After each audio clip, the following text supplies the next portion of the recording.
Wait, Brian. What are you?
Let us pray.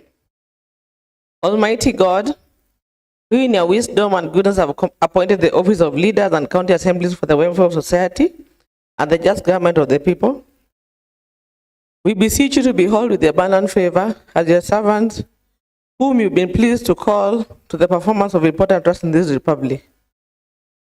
Let your blessings descend upon us here assembled, and grant that we treat and consider all matters that shall come under deliberation in so just and faithful a manner as to promote your honor and glory, and to advance the peace, prosperity, and welfare of our country and of those whose interests you have committed to our charge. Amen.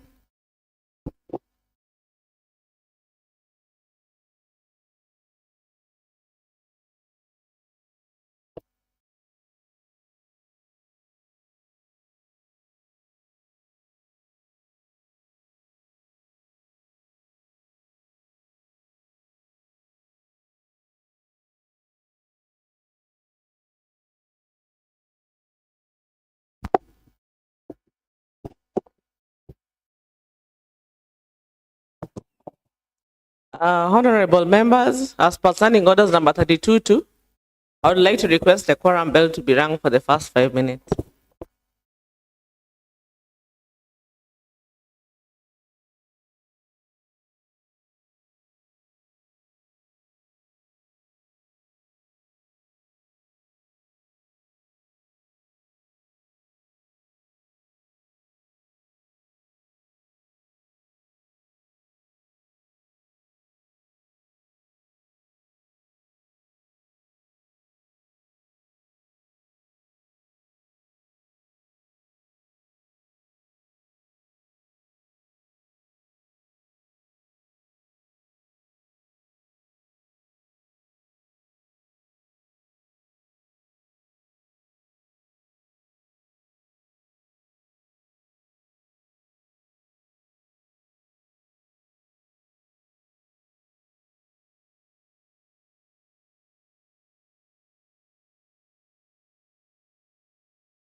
Honorable members, I would like to request the quorum bell to be rung for a second time. And I would like to request Honorable Bill Oliver to whip the other members.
Honorable members, I sent Honorable Bill Oliver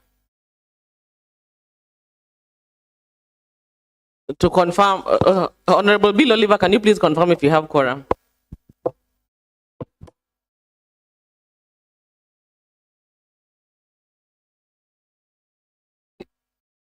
Thank you, Madam Speaker. We have quorum. Clerk, please take us through the order paper for the day.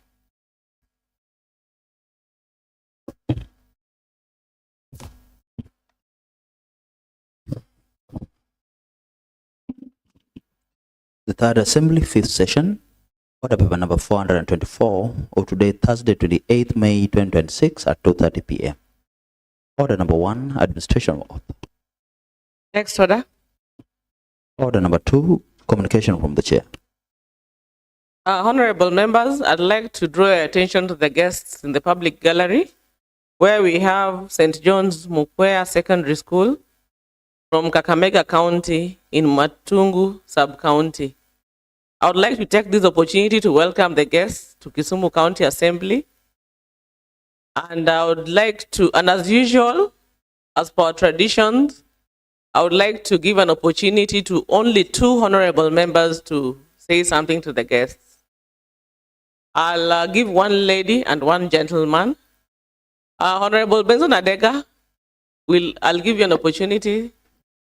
Thank you, Madam Speaker, for giving me this opportunity to welcome our student from the other county of Kakamega. Being a son, my mom's come from Mumias Butere. Now I'm welcoming you to Kisumu. That's why I'm taking this opportunity. Welcome, Kisumu is a fresh place. You can get fish. You can get your relatives from this side also. Thank you so much and feel most welcome. And I'm aware the former MP of Matungu lost her son, Honorable Were. We are together with you also. Thank you. And thank you, Madam Speaker. I'll give an opportunity to Honorable Miki Ochieng to also say something to the students.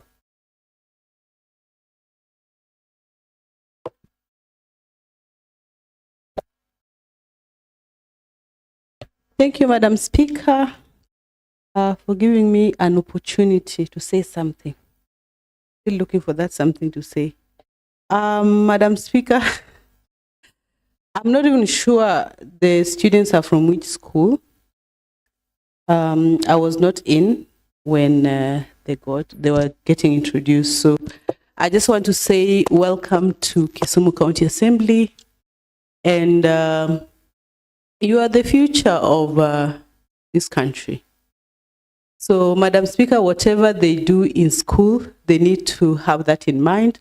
Work hard, knowing that all of us had to pass through that, the same institutions that you're in, to be in this house.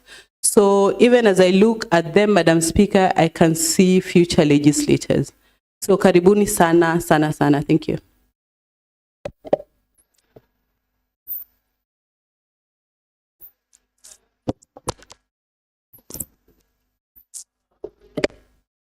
Honorable Miki, the guests are from St. John's Mukwea Secondary School in Kakamega County. I promise to only give 2 members, 2 honorable members, the opportunity, and to our guests, feel most welcome. Next order, clerk.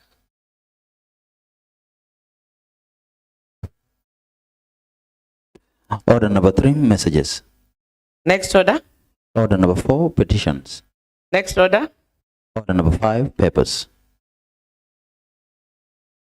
Honorable Seth Okumu.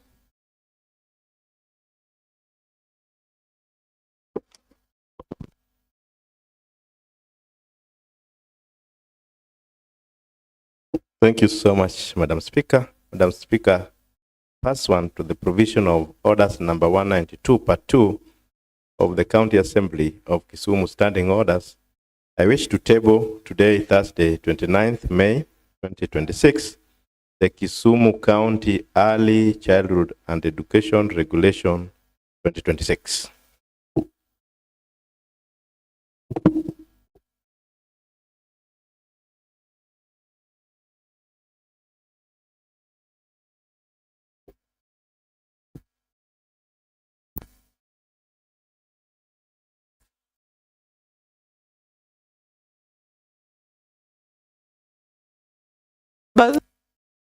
Honorable members, I would like to confirm receipt of the Kisumu County Early Childhood Education Regulations 2026, and I would like to commit these to the Committee on Delegated Legislation, and I also want to commit that they bring back a report to the House within 21 days.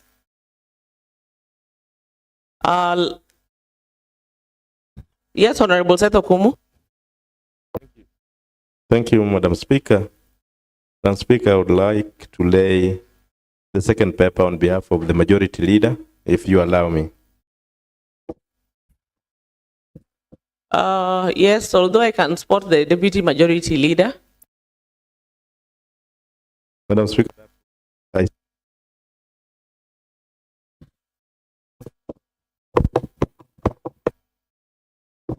Okay, go ahead.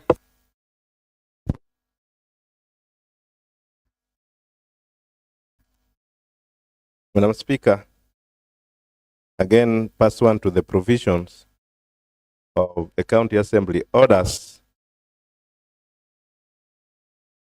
Madam Speaker, I'll start again. Pursuant to the provisions of Section 168(1) of the Public Finance Management Act 2012, I wish to table today, Thursday, 28th of May 2026, financial statements for the Kisumu County Revenue Fund for the quarter ending 31st March 2026. 31st March 2026. Thank you so much, Madam Speaker.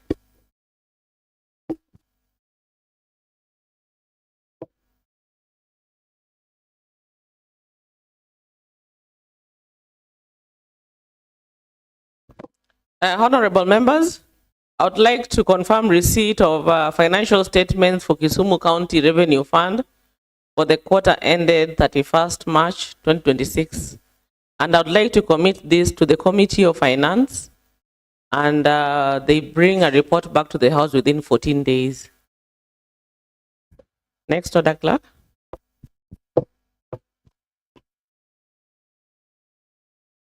Order number 6, motion, notice of motion.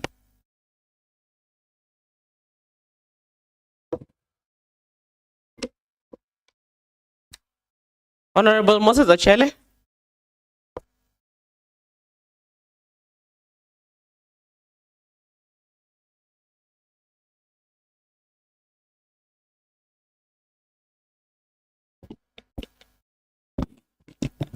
Thank you, Madam Speaker. Madam Speaker, allow me to give a notice of motion on the approval of the motion on the matter of equipping community health promoters. Thank you, Madam Speaker.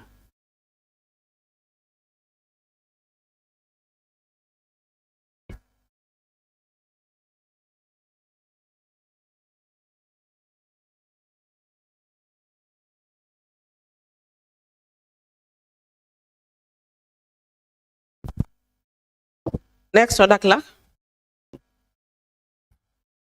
Order number 7, statements. Honorable members, it's statement time. Next, Order Clerk. Commencement of business. Order number 8, motion that this House adopts the report of the Joint Committee of Agriculture, Fisheries, Livestock Development, and Irrigation and Finance regarding privatization of Chemelil, Miwani and Moroni Sugar Company by the Honorable Eunice Alando. Honorable members, I'm in communication that the chair lady delegated to the vice chair, that is Honorable Bill Oliver. Go ahead. Thank you, Madam Speaker.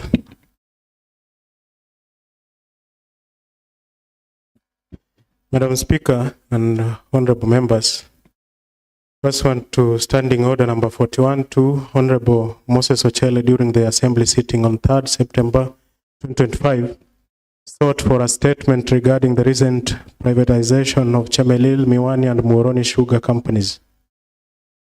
The statement was accordingly committed to a joint sectoral committee on agriculture, fisheries, livestock development and irrigation, together with finance and ICT. pursuant to their mandate as enshrined in County Assembly. So number 193.5 to investigate, probe, inquire, and report back the findings and recommendations to the House. The Joint Committee undertook investigations, received submissions from the Kisumu County Department of Agriculture, and now presents its report for consideration by the House. Madam Speaker and honorable members, the committee is grateful to the Office of the Speaker and the Clerk for providing both logistical and technical support throughout this process. My appreciation goes to the Department of Agriculture, Irrigation, Livestock, Fisheries, and Blue Economy for furnishing the committee with the requested information. I equally thank members of the committee for their valuable contributions and the committee secretariat for their meticulous coordination, preparation, and production of this report. Following committal of the statement, the Joint Committee directed the Office of the Clerk to formally communicate the concerns to the relevant county executive departments. Accordingly, letters were issued as follows. One is reference to CAK, stroke ALFC, stroke SEC, stroke VOL 04, stroke 925, that is dated 4th September 2025, which forwarded concerns to the Department of Agriculture, and you can see that in Annex 2. Another letter referenced CAK, stroke FICT, stroke SEC, stroke VOL 04, 925, dated 4th September 2025, which forwarded concerns to the Department of Finance. You can see that in Annex 3 also.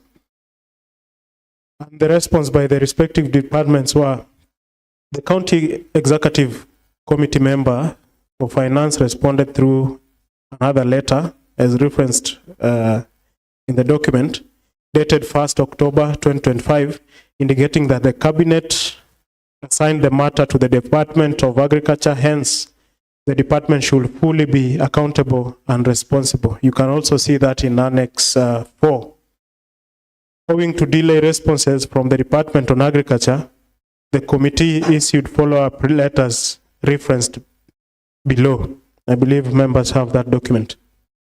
Subsequently, the department submitted a written response that is also referenced as shown. That is on 13th October 2025 and was received on 14th October 2025. You can see that in Annex 5. The committee noted that the submission was not detailed and lacked material information that was required.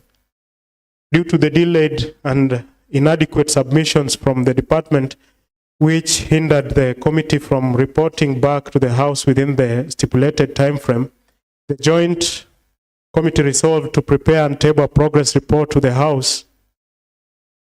And the purpose of the progress report was to apprise the House of the status of the matter and to seek an extension of time to conclude the inquiry and submit a substantive report. The motion for adoption of the progress report was subsequently moved, discussed, and approved by the House during the sitting held on Wednesday, 19th March 2026, during the morning session. Following approval for extension, the committee communicated back to the department through a letter that referenced has shown. The correspondence outlined specific areas of concern duly analyzed by the committee and requested detailed responses to enable the conclusion of the inquiry. In response, the department submitted an additional written memorandum reference as shown on 20th April 2026, and it is also in the annex. The committee relied majorly on these submissions and supporting documentations to prepare this report. The concerns that were sought on the statement, Madam Speaker and honorable members, Honorable Moses Ochele in his statement sought responses on 5 thematic issues concerned concerning the privatization, leasing of state-owned sugar factories domiciled within the county, as highlighted below.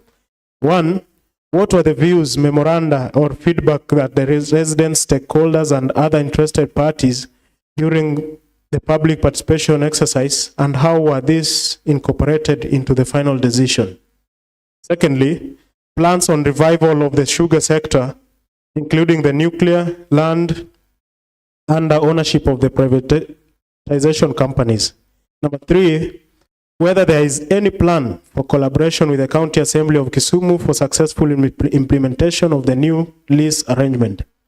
Number 4, any measures being taken to safeguard the rights, welfare, and economic interests of the workers, including pension, if any, of the local community following the privatization. Number 5, history of workforce uptake in the transition period. In our response, the Joint Committee has addressed each of these concerns systematically as outlined under the committee's observations and findings here under. Madam Speaker and honorable members, outlined below is a comprehensive response to the concerns raised regarding privatization of Moroni, Chemelil, and Miwani sugar companies. On question 1, during the privatization of the state-owned sugar mills, what were the views, memoranda, or feedback from the residents, stakeholders, and other interested parties during public participation exercise, and how were these incorporated in the final decision? Response: the privatization of Kenya's sugar mills, especially in Nzoia, Chemelil, Soni, and Moroni, generated a deeply divided response during public participation. Residents and local leaders voiced strong opposition and over transparency and land rights. Key industry stakeholders as Farmers Union provided conditional support for the leasing model. The government maintains that these views were incorporated, a position supported by recent court rulings.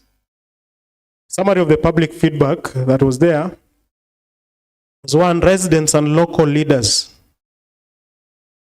that is the opposition, a group of Kisumu County leaders and Western politicians argued the process was opaque and unconstitutional. They claimed there were no meaningful public participation and the 30-year leases amount to an economic coup that disenfranchises farmers. Another one was Farmers Union, brackets conditional support, the Kenya National Federation of Sugarcane Farmers and KUSPAWU supported leasing over outright privatization, citing positive experiences and private millers who pay on time. However, this support was conditional on protecting workers' salaries and ensuring farmers receive weekly payments. On the governor's take, there was mixed reactions because Kisumu Governor Professor Peter Anyang' Nyong'o strongly opposed the move, arguing it violates constitutional provisions on public participation and threatens land rights. Council of Governors officially supported the leases, stating that the private management is the only way to resuscitate the ailing mills. Legal petitioners, some petitioners challenged the leases in court, specifically arguing that the public was not adequately consulted. And this is how the feedback was incorporated. The government has cited specific feedback that shaped the final decision, shifting the model from privatization to leasing. Adaptation of leasing. The government noted that stakeholders expressed a clear preference for leasing rather than outright sale to protect public assets. The final deal involves 30-year leases while retaining government ownership of the land. Worker and farmer protections. To address union concerns, the government committed to clearing salary arrears paying 800 million and ensuring farmers receive payment before handover. The legal validation was the High Court dismissed petitions challenging the leases, and the reference for the case is listed there, filed by Martin Nyongesa Baraza, ruling on February 2025. The court found that, one, the government had followed the law and public participation requirements, and two, the process complied with frameworks outlined under Public-Private Partnership, that is PPP Act. Hence, the ruling cleared the way for leasing of sugar companies. The question 2 that was sought is, in the ongoing privatization of the state-owned sugar mills, what plans are there to ensure the sugar subsector is fully revived? And what is the state of nuclear farms under the new owners? And the response, based on the ongoing leasing of Kenya sugar mills, that is Nzoia, Chemelil, Muhoroni, and Soni, the revival plan focuses on private capital injection, while the nuclear farms remain a critical and contentious issue. Plan to revive the sugar sector. The government and the new leasees like Devki Group, Kibos Sugar, and Allied Industries, Kipchipchim Group of Companies, and West Kenya Sugar Company Limited have outlined a legally binding 20-year revival plan. And the key pillars include: 1, capital investments. Leasees must invest over 10 billion in total for factory rehabilitation, new machinery, and technology upgrades to improve efficiency. 2, farmer payments.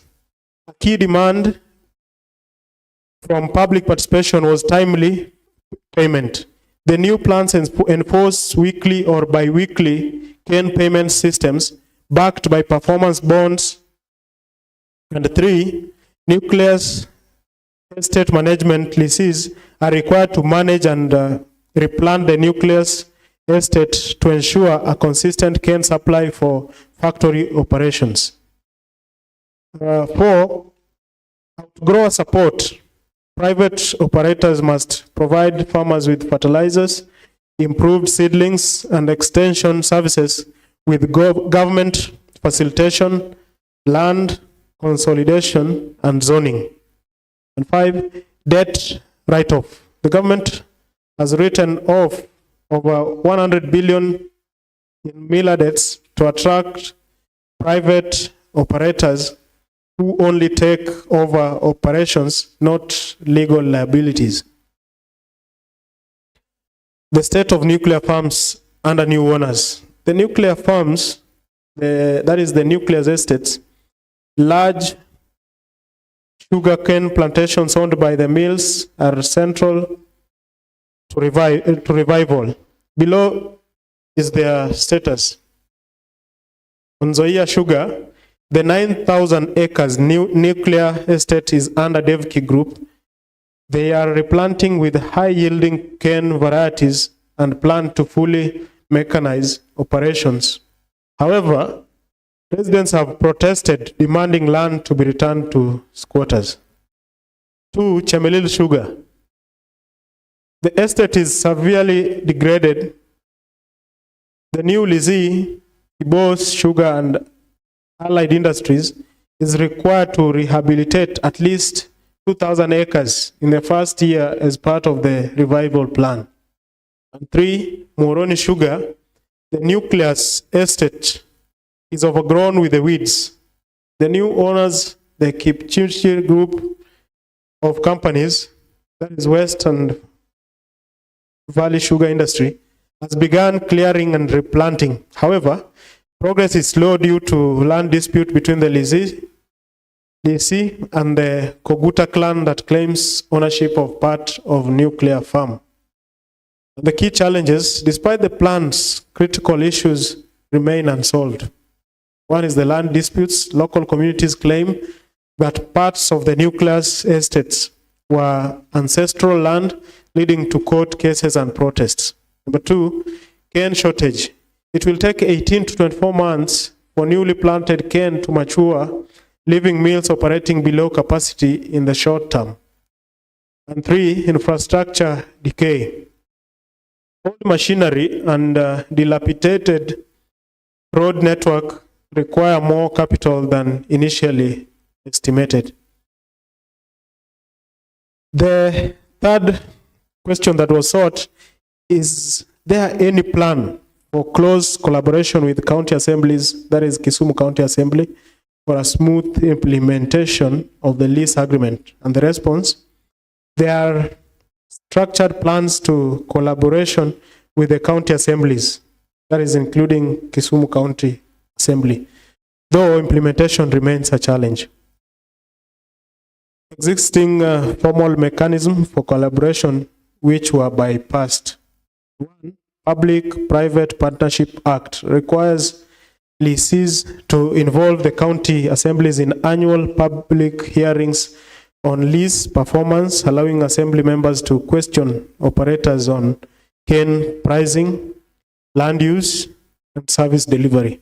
And two, leases were required to fill any additional vacancies with local residents first, verified by county assemblies.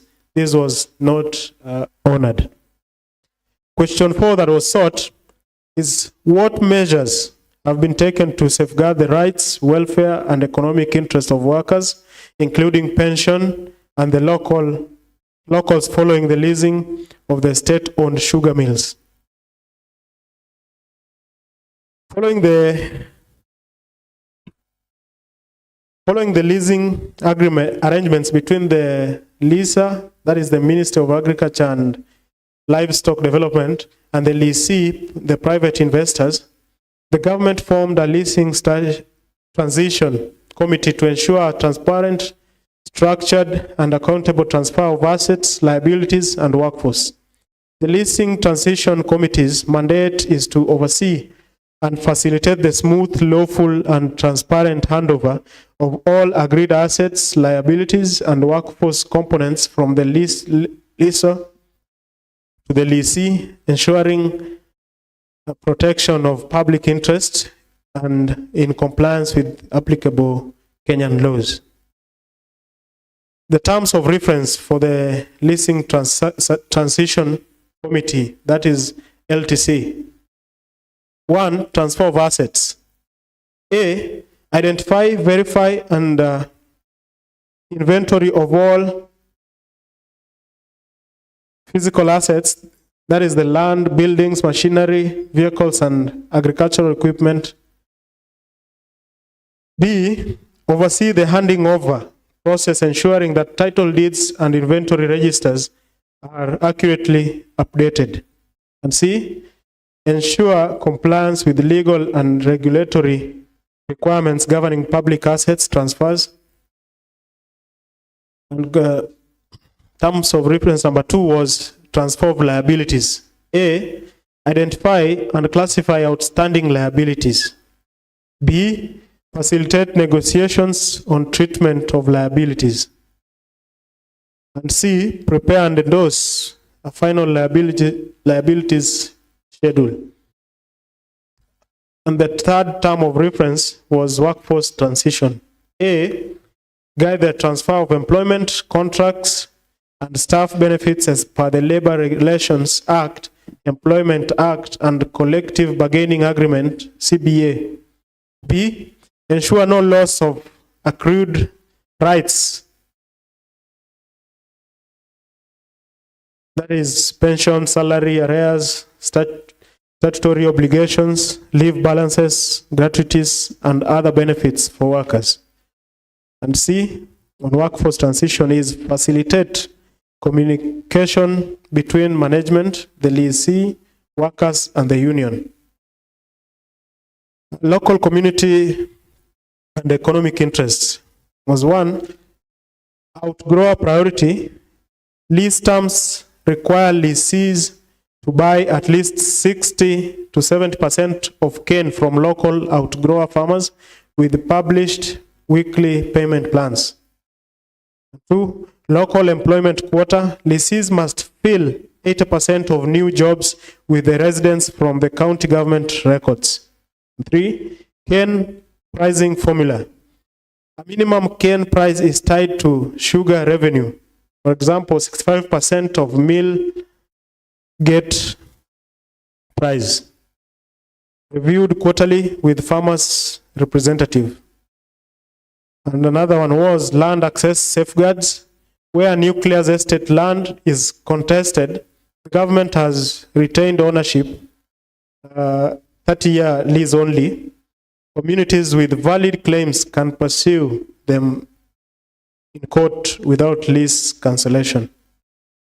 Question 5 that was sorted was history of workforce uptake in the transition period.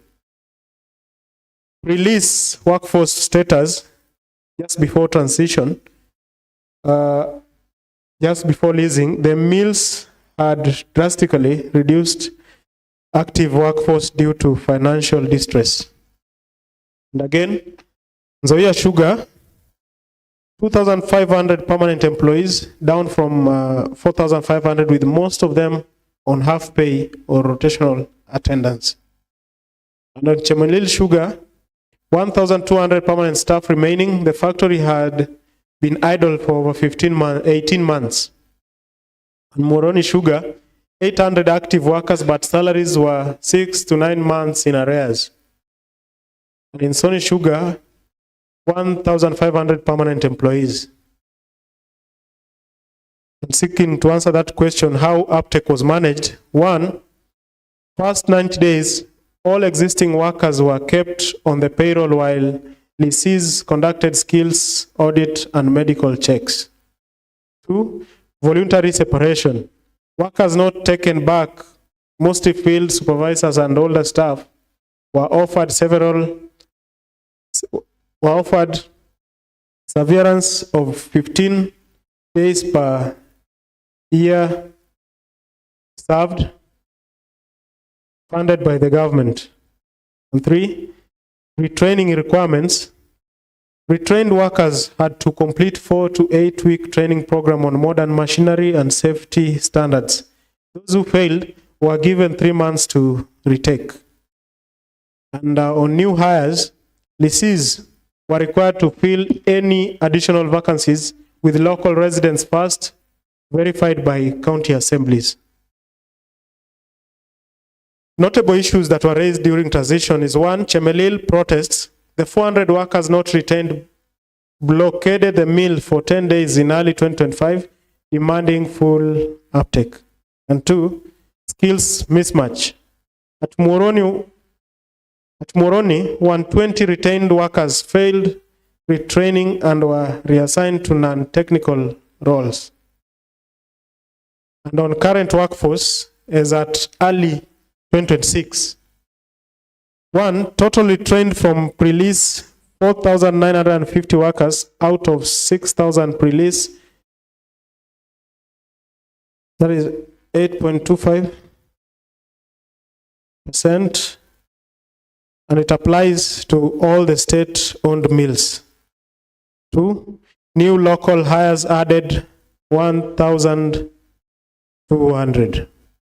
3, total current workforce across 4 mills is 6,150.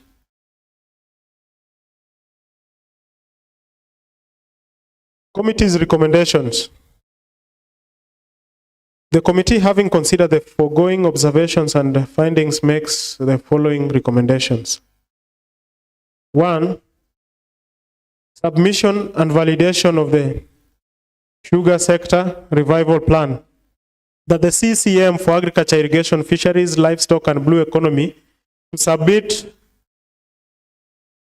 to the county assembly the comprehensive and legally binding 20 years sugar sector revival plan executed within the national government and the respective lessees within 14 days of adoption of this report. And 2, establishment of a structured monitoring and evaluation framework The CECM for agriculture, irrigation, fisheries, livestock, and blue economy to develop, operationalize a quarterly monitoring and evaluation framework on the performance of leases, particularly on provision of farm inputs, that is fertilizers, certified seedlings, extension services, and adherence to CAN payment schedules, and submit quarterly compliance reports to the County Assembly for review. And 3, strengthening collaboration with the national government on land matters. The Office of the Governor to initiate structured engagement with the State Department for Lands and Physical Planning and other relevant national agencies to expedite resolution of nucleus estates and land disputes. A status report be submitted to the Assembly within 60 days, detailing progress made and proposed long-term solutions to avert recurring conflicts. Number 4, enforcement of local employment and labor relations provisions. The managing directors of Chemelil Sugar 2025 and Moroni Sugar 2025 to submit to the County Assembly written within 14 days a comprehensive register of all employees recruited post-leasing, including names, positions, job categories, and county of origin or residency status to verify extent of compliance with the minimum 80% local employment threshold as stipulated in the Lease Agreement and Employment and Labor Act. Number 5, accountability for non-compliance with reporting obligations. The managing directors of Chemelil Sugar 2025 and Moroni Sugar 2025 to submit a detailed explanatory report to the county assemblies within 14 days, outlining reasons for failure to provide recruitment and staffing data for the additional vacancies filled post leasing for verification as provided under the lease agreement. And in conclusion, Madam Speaker and honorable members,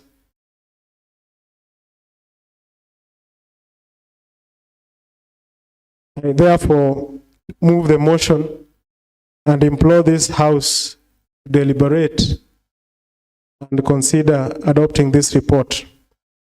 I therefore want to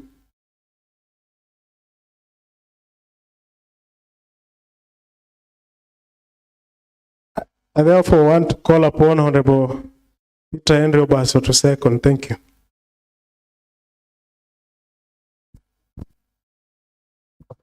Yes, Honorable Obaso.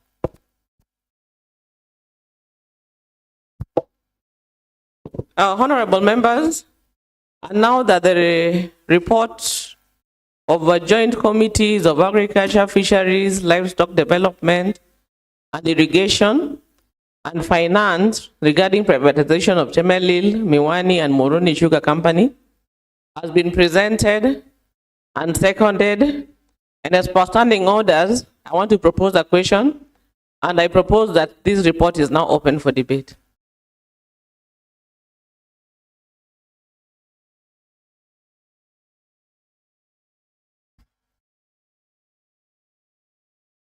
Yes, Honorable Moses Ochele.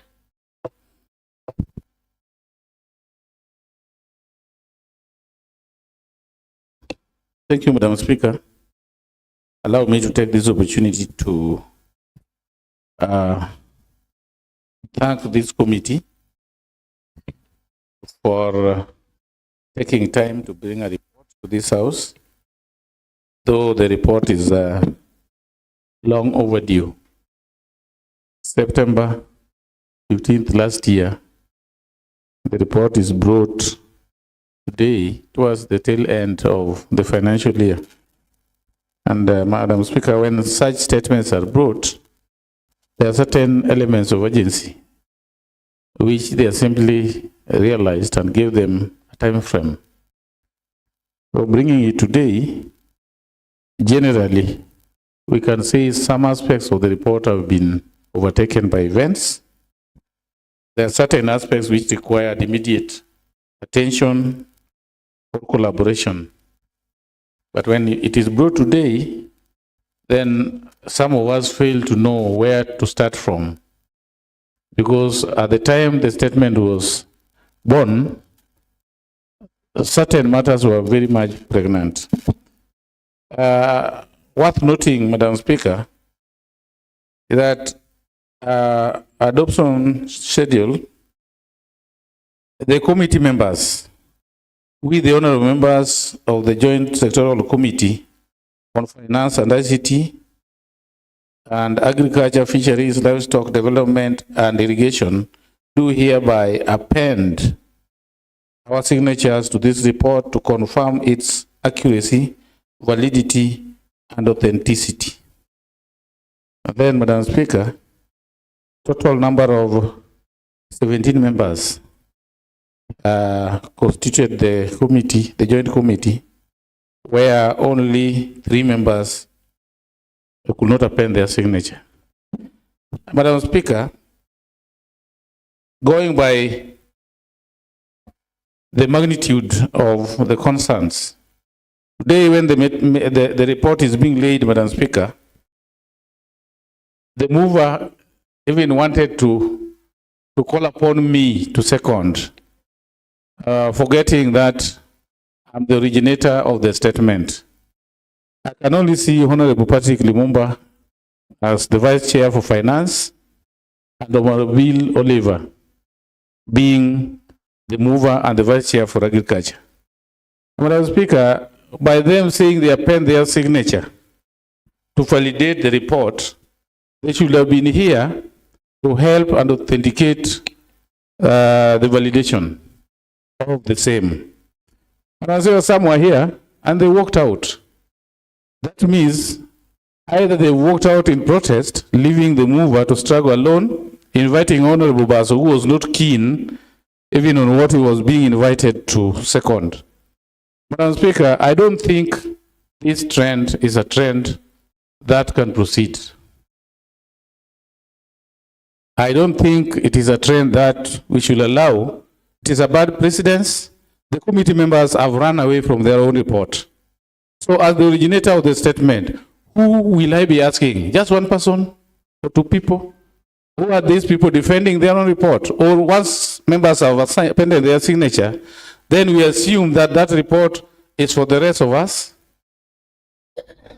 So I don't know the wisdom of the mover, but in my own wisdom, I think this report, either it was forced on them to sign, or they signed what they didn't know. And some members who are present, they are at the lobby, Madam Speaker. And their report is being debated. I propose that, first, there's lack of quorum in the membership of the committee. Very visible. There are only 2 members out of 17. Secondly, generally, the House lacks quorum in totality. Therefore, I propose that the Speaker rules on this.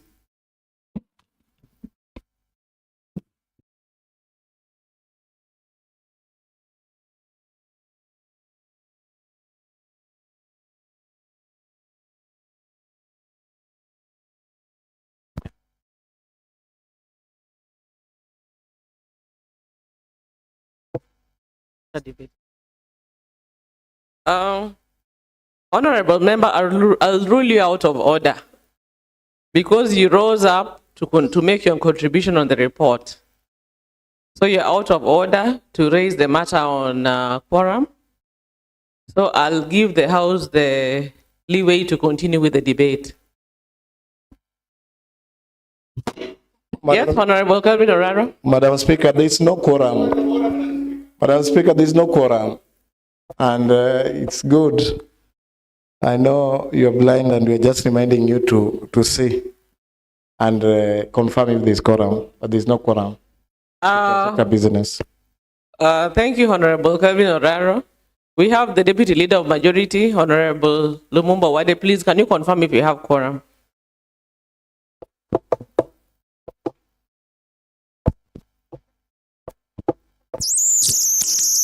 Madam Speaker, it is true that we lack quorum in this house. Thank you.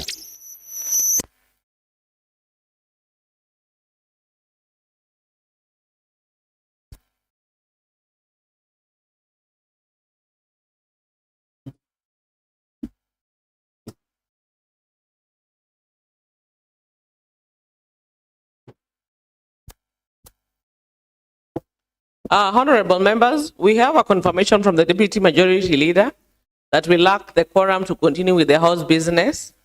And therefore, just to make a reference to our standing order number 32.2, that if there is not a quorum present when the chair is taken to the time appointed for a meeting of the County Assembly, immediately after saying of the prayer, the Speaker shall order bell to be rung for 5 minutes. And if no quorum is present at the expiration of the 5 minutes, the Speaker may direct that the bell be rung for further 5 minutes. And if there's still no quorum present, the Speaker shall adjourn the County Assembly forthwith to the next sitting. And therefore, on this, the House stands adjourned until Tuesday, the 2nd of June, 2026 at 2:30 p.m.